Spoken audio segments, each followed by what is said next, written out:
Good morning সকলোকে। আজি আমাৰ ল'ৰাবিলাকৰ পিপিটি টেষ্ট আছে, ফিজিকেল প্ৰফিচিয়েঞ্চি টেষ্ট, আৰু টেষ্টৰ কাৰণে গৈ আছোঁ। ষ্টাৰ্টিং পইণ্টটো অকণমান আগত আছে। এইটো চেণ্টাৰ এৰিয়া, যিহেতু ইয়াত ভিৰ ভাৰ চলে, ভিৰ ভাৰ থাকে হাইৱে, গতিকে তাত এটা ৰোড এটা আছে য'ত ভিৰ ভাৰ নাই। তাৰ পৰা আমাৰ ষ্টাৰ্টিং পইণ্ট হয় 2.4 কিলোমিটাৰ আগৰলৈকে যাব লাগিব। বাকী আমাৰ ল'ৰাখিনি গৈ আছে। অলপ পাছতে আমাৰ পিপিটি টেষ্টটো ষ্টাৰ্ট হ'ব। আপোনালোককো অকণমান ঝলক দেখাই দিম। আৰু আমাৰ পিপিটি টেষ্টৰ এক্সেলেণ্ট টাইমিংটো হৈছে 9 মিনিট। 2.4 কিলোমিটাৰ 9 মিনিটৰ ভিতৰত কভাৰ কৰিব লাগিব।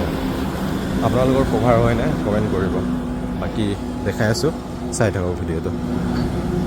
বৰ্তমান আমাৰ ষ্টাৰ্টিং পইণ্টত আহি পালোঁ আৰু ল'ৰাবিলাকক ব্ৰিফিং কৰা হৈছে ৰানিংটো কেনেকৈ হ'ব, আৰু ইয়াতে ৱাৰ্ম আপ কৰি ল'ব আৰু ইয়াৰ পৰা ষ্টাৰ্ট হৈ যাব।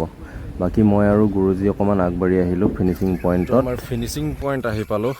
ইয়াতে আমাৰ ফিনিছ হ'ব 2.4 কিলোমিটাৰ। ইয়াতে নামঘৰ এখন আছে, তাতে আমাৰ ফিনিচিং পইণ্টটো হয়। আৰু ল'ৰাবিলাক এতিয়া আহিব সোঁফালেদি।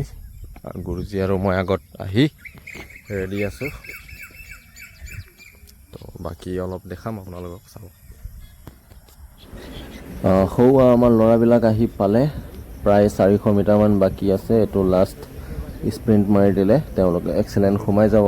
আৰু ইয়াৰ মাজতে আমাৰ বহুতো ছিনিয়ৰ গুৰুজীসকল আছে, যিসকলৰ বয়স 45 to 50 ভিতৰত আছে। তেওঁলোকেও ইয়াত ৰানিং কৰি আছে। গতিকে প্ৰথমে আহিব পৰা নাই য়ং ল'ৰাখিনিৰ লগতনো ক'ত মিলিব। তথাপিও আপোনালোকক আমাৰ এই 40 to 50 এইজৰ ভিতৰৰ গুৰুজীসকলৰ জোচটো দেখাই দিম। এয়া এজন গুৰুজী, চাওকচোন কিমান জোচ। देखो इनका 26 नौकरी हो गया है। বঢ়িয়া। इतना खींच रहे দেখিলেনে বাৰু কিমান জোচ মানুহজনৰ। আৰু আহি আছে গুৰুজী। এইফালে আমাৰ এক্সেলেণ্ট পাৰ্টি, ইয়াৰ আগতো আৰু অলপ আছে এক্সেলেণ্ট পাৰ্টি। বাকী এইফালে গুড, কিন্তু আমাৰ ছেটিছফাই অহা নাই। খুব ভাল কথা। ইয়াত 3টা কেটেগৰী আছে, এক্সেলেণ্ট, গুড আৰু ছেটিছফাই অহা নাই। বাকী গুৰুজীসকল দেখিছে, তেওঁলোকৰ টাইমতো তেওঁলোকে এক্সেলেণ্ট সোমাই দিছেহি। বাকী পাছফালেও কেইজনমান গুৰুজী আছে, তেওঁলোকেও আহি